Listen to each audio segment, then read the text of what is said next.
Boom, boom, boom, boom. What is going on, everybody? This is your moron with the conscience, aka conscious moron. Appreciate the pull up as always. Of course, we've been hearing about black fatigue, and it's just amazing to me. But I want to help people who have black fatigue. I have the solution. If you ever get black fatigue, this is all you have to do. Just go to a website. It's called Without Sanctuary. I can read you a little bit of the overview. Then I'm gonna let you listen, and then it's on YouTube too. But I'm gonna read you a little bit of the overview. All right, it's called Without Sanctuary.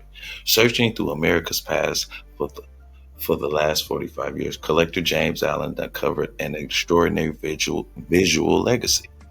Photographs and postcards taken as souvenirs at lynchings throughout America, with essays by Hilton Alv, Leon Letwack, Congressman John Lewis, and James Allen. These photos have been published as a book called Without Sanctuary by Twin Palms Publishing. Features will be added to the site over time and it will evolve into an educational tool.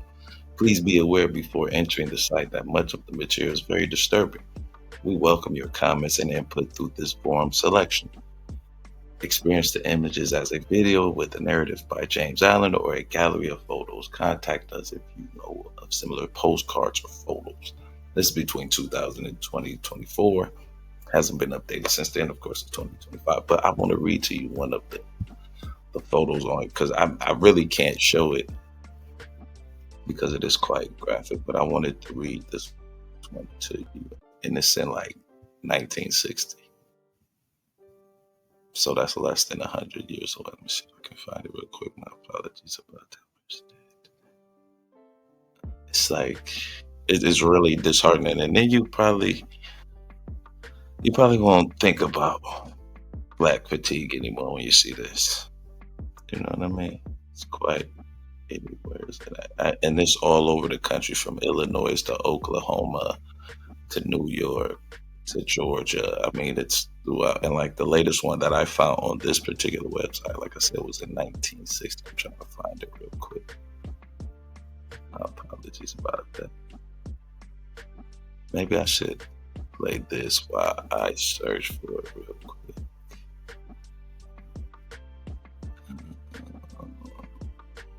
I'm gonna add it without trying to add it. Because I can't even add like the sorry about that. I had it already too. I should already have this loaded up though, shouldn't I? Let's see. Okay, yeah, good. We're gonna keep it just like that, right? But we can do it now. My apologies, y'all. But as I look for this, that is just a little graphic. We're just gonna put me at full screen so we don't get nothing messed up. Alright. I don't want to take the channel down because of some of the things. But I just want y'all to listen to what he's saying. 40 men rode into Oklahoma at night and entered the mother and son's hall by wagon 6 miles west of town. They messed up everything. Why can't we hear it? Because it's not playing, that's why. But I think this is these images has brought to me a great sense of purpose and personal satisfaction. Studying these photographs has Uh-oh.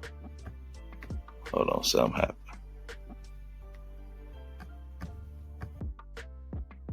All right, y'all, I got it back together. My apologies. While I look for this picture, I want you to listen to what the gentleman James Allen is talking about. All right, this is on YouTube.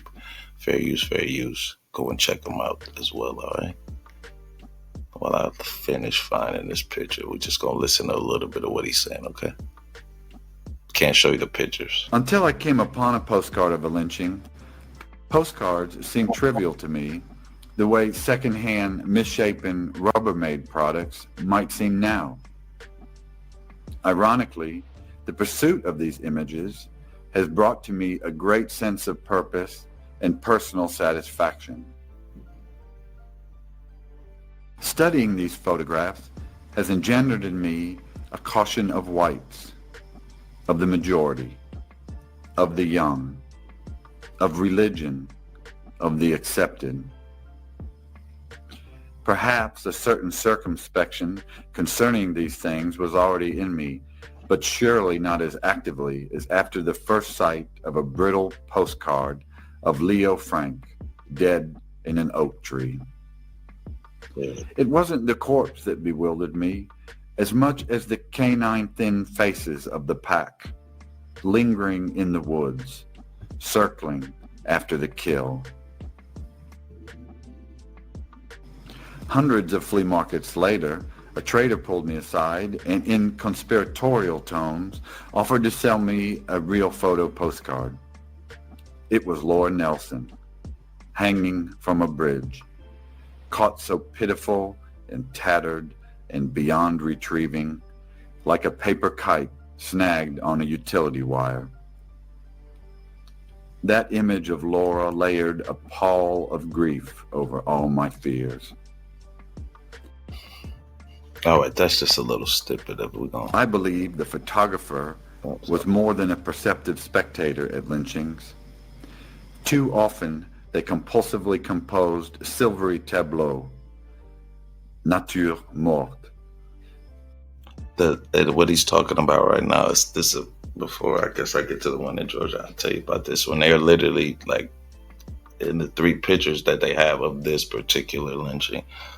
The gentleman was first beaten and then lynched. Well, I mean, then unalive. But it's quite tragic. But I want y'all to listen to the oldest one that I found on the website. I was curious about what would be the oldest lynching, and it was actually, I hate to say it, in the state that I'm in right now, Georgia.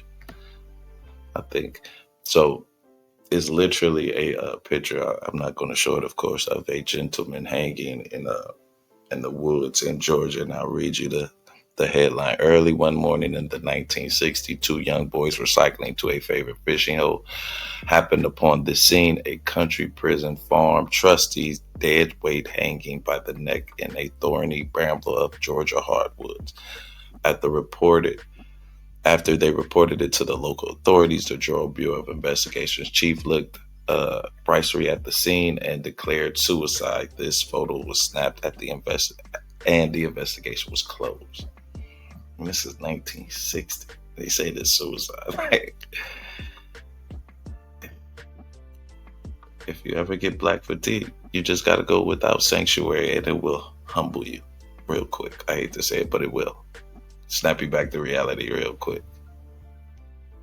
But who am I? I'm just a moron with the conscience, aka conscious moron. And in closing, without you, there would be no. But I ain't even get it right. I'm supposed to clench it right there too. That was the hook. Let's try it again. And remember, as in closing, without you, there would be no moron. Y'all have a good day. Peace, man.